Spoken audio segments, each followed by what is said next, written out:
Pemerintahan Abbasiyah merupakan pemerintahan Islam yang bertahan paling lama. Sistem pemerintahan yang dijalankan pun berbeda-beda. Ini terdapat perbedaan pola dan sistem pemerintahan ini dilakukan menyesuaikan keadaan kebudayaan, politik, dan sosial.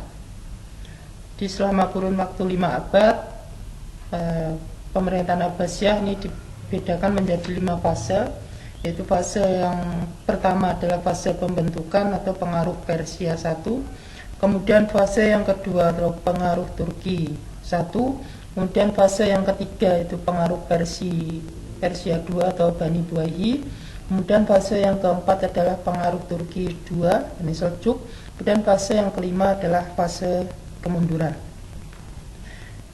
Ya, kita tahu bahwa Abu Abbas As-Saffah sebagai pendiri dinasti Abbasiyah yaitu pada tahun 750 Masehi.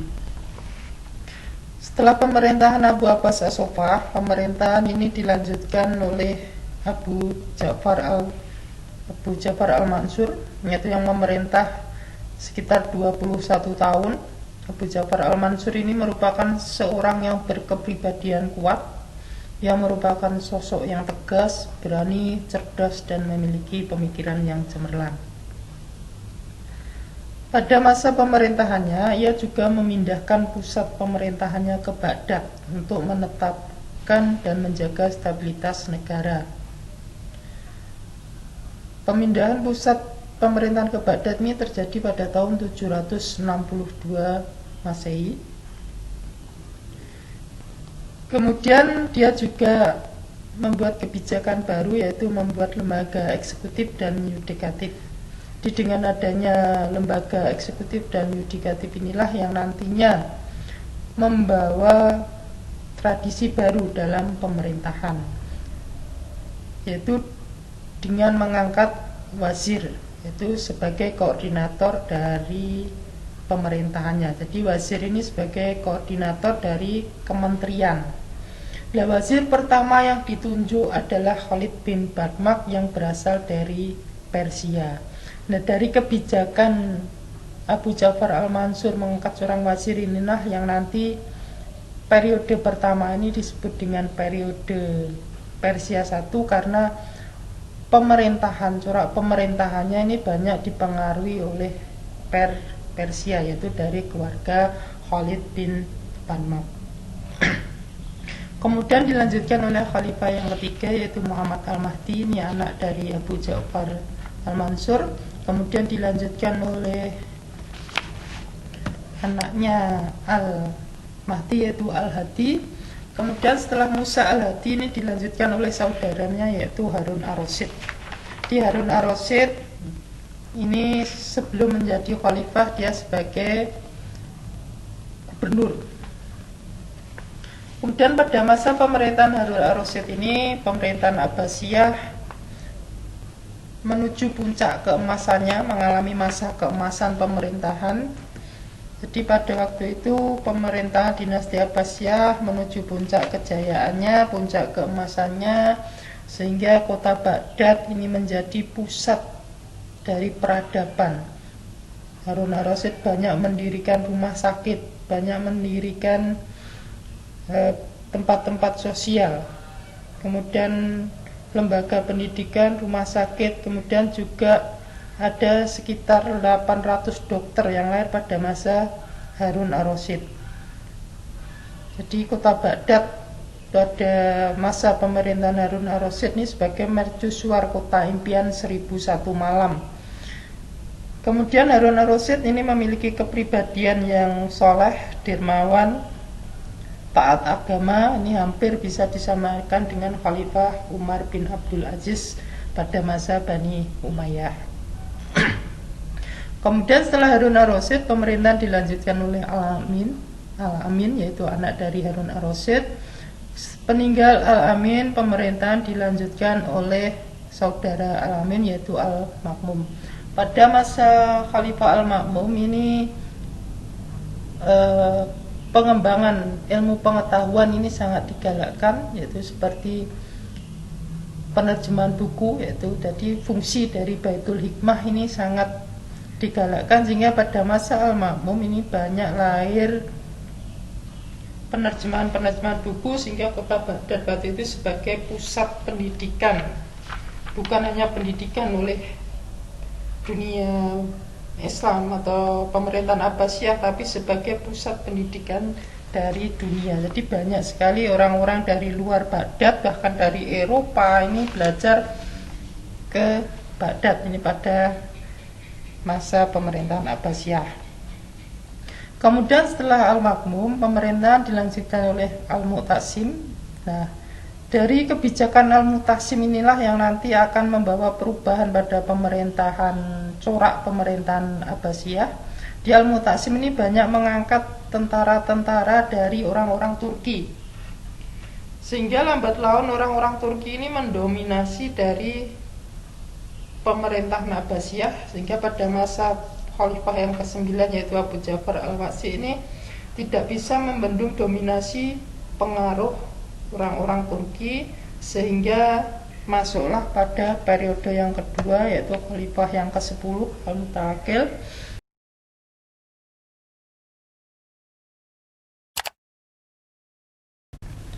Ya, periode ini berlangsung tahun 232 Hijriah sampai tahun 334 Hijriah. Itu sejak Khalifah Al-Mutawakil sampai nanti berdirinya Daulah Buwayhi di Baghdad. Disebut demikian karena disebut pengaruh Turki pertama, itu karena tentara Turki menjadi tentara Daulah Abbasiyah yang sangat mendominasi pemerintahnya. Sejak diangkat oleh Khalifah Al-Mu'tasim sebagai tentara Daulah Abbasiyah, ini orang-orang Turki ini sangat mendominasi pemerintahan. Sebenarnya pada periode kedua ini dinasti Abbasiyah ini sudah mengalami masa disintegrasi, karena sudah banyak daulah-daulah kecil di luar Baghdad ini sudah memiliki otoritas atau memiliki kebijakan pemerintahan sendiri. Jadi mereka kepada Khalifah ini hanya membayar pajak. Nah, untuk kebijakan pemerintahannya itu mereka sudah memiliki kebijakan masing-masing. Nah, pada periode kedua ini Khalifah yang memimpin ini sebanyak 13, yaitu dari Al-Mutawakil sampai Al-Mustafi. Kemudian setelah periode kedua yaitu pengaruh pengaruh Turki II, maka masuk ke periode yang ketiga, yaitu periode ini dimulai pada tahun 334 Hijriah sampai 464 Hijriah. Itu sejak berdirinya Daulah Buwayhi. Jadi dinasti Buwayhi ini dulunya juga daulah kecil, kemudian karena bisa masuk ke pemerintahan, akhirnya sedikit banyak lambat laun banyak mempengaruhi kebijakan pemerintahan Abbasiyah, sehingga mereka mendominasi dari kebijakan. Kemudian wazir, yaitu sebagai pemerintahan, ini juga dari Daulah Buwayhi, sehingga disebut dengan periode ketiga atau pengaruh dari dinasti Buwayhi. Pada periode ini kondisi politik sering tidak stabil karena sering terjadi kemelut dalam pergantian kepemimpinan di antara para penguasa Daulah Buwayhi.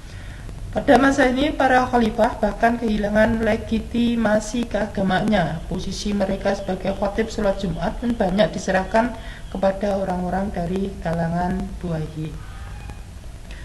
Kemudian ini ada 4 khalifah yang memimpin pada masa periode yang ketiga, yaitu Al-Mutafi, Al-Muti, Al-To'i, dan Al-Qadir. Ini yaitu dari periode yang ketiga atau pengaruh Bani Buwayhi.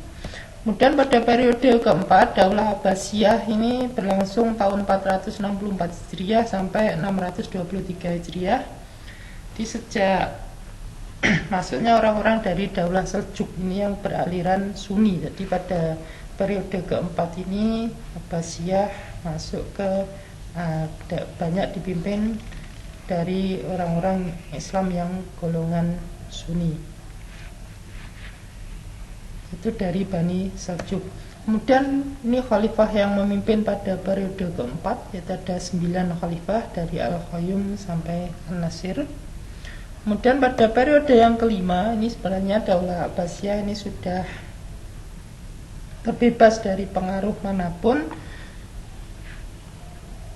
Cuma pada waktu ini Daulah Abbasiyah sudah lemah sehingga kekuasaan mereka tinggal meliputi wilayah Irak dan sekitarnya, sehingga pada tahun 1258 Masehi ya, Daulah Abbasiyah runtuh karena serangan tentara dari Mongol yang dipimpin oleh Hulagu Khan. Berakhirnya Daulah Abbasiyah datang seiring serangan Hulagu Khan pada tahun 1258 Masehi. Kota Baghdad ini dan berbagai peninggalan sejarahnya dihancurkan oleh Hulagu Khan, sehingga berakhirlah kekuasaan Daulah Abbasiyah. Nah, untuk jelasnya nanti tentang bagaimana berakhirnya atau runtuhnya dinasti Abbasiyah, nanti akan ada pembahasan tersendiri tentang runtuhnya dinasti Abbasiyah, yang tentu saja tidak hanya dari tentara Mongol, tapi ada beberapa faktor yang menyebabkan dari proses keruntuhan dinasti Abbasiyah.